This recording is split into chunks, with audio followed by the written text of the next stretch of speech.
तब्येत खराब असतानाही अंतरवाली सराटी येथे ग्राउंडच्या तयारीसह इतर कामांचा आढावा घेण्यासाठी आज सायंकाळी जाणार असल्याचं मनोज जरांगे पाटील यांनी सांगितलंय। 20 ऑगस्ट पासून मराठवाडा आणि विदर्भाचा दौरा करणार असून तब्येतीची साथ देत नसली तरी आरक्षणाच्या प्रश्नांची जबाबदारी समाज स्वतःच्या खांद्यावर घेईल असं त्यांनी स्पष्ट केलंय।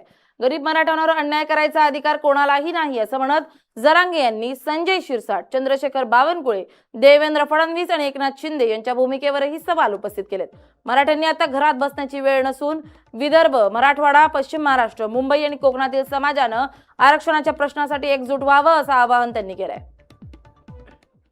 पाटील यांनी पुन्हा एकदा 29 ऑगस्टला मराठा बांधवांना एक साथ घातलेली आहे। पुन्हा एकदा अंतरवली या सराटीमध्ये उपोषण सुरू करणार असल्याची आपल्याला माहिती आहे। एकूण जर पाहिलं तर आतापर्यंत अनेक GR निघले, मात्र त्या संदर्भामध्ये मनोज जरांगे पाटील यांनी नाराजी व्यक्त केलेली आहे। आपण जर पाहिलं तर जे काही 4 जणांचे जात पडताळणी मध्ये प्रमाणपत्र रद्द करण्यात आले होते, त्यानंतर मनोज जरांगे पाटीलनी पश्चिम महाराष्ट्रामध्ये दौरा केला। पश्चिम महाराष्ट्रामध्ये ज्या प्रकारे त्यांना प्रतिसाद मिळाला, मोठ्या प्रमाणामध्ये त्यांना उदंड असा प्रतिसाद मिळाल्याचं देखील आपल्याला माहिती मिळते। त्यानंतर मनोज जरांगे पाटीलची तब्येत खालवली आणि पुन्हा एकदा ते गॅलेक्सी हॉस्पिटलमध्ये ऍडमिट झालेले आहेत। आज माझ्यासोबत याविषयी बोलण्यासाठी मनोज जरांगे पाटील आहेत, आपण त्यांच्याशी चर्चा करणार।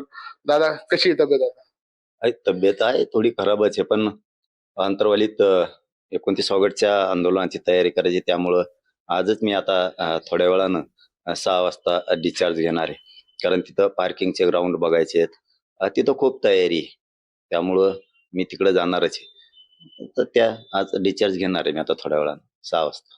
तर दादा, मला सांगा की ज्या पद्धतीने तुम्हाला पश्चिम महाराष्ट्रामध्ये प्रतिसाद मिळाला, अनेक मराठा बांधव रस्त्याने हार वगैरे JCB घेऊन उभा होते, कसं वाटलं तुम्हाला? हा प्रतिसाद जो आहे तो तुफान होता। समाजाला काय असतं, ज्यावेळेस प्रतिष्ठेला धक्का लागतो समाजाच्या, त्यावेळेस समाज कोणाचाच विचार नाही करत।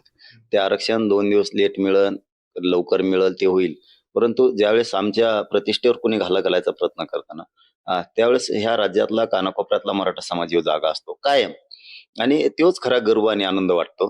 मी कधी दौऱ्यावर गेलो बी नाही बी गेलो तरी समाज स्वतः ही लढाई त्यांच्या खांद्यावरती घेतो, माझी जबाबदारी स्वतः समाज खांद्यावरती घेतो। आताही मी 20 ऑगस्ट पासून पुन्हा मराठवाडा आणि विदर्भातला काही दौरा टाकलाय। जरी माझं तब्येत खराब राहिली, जाणं नाही झालं, तरी समाज स्वतःच्या खांद्यावरती जबाबदारी घेणार समाजाच्या आरक्षणाच्या प्रश्नाची। घरोघरी जाऊन मराठा समाज सांगणार सगळ्यांना की अंतरवाली 29 ऑगस्टला जायचं।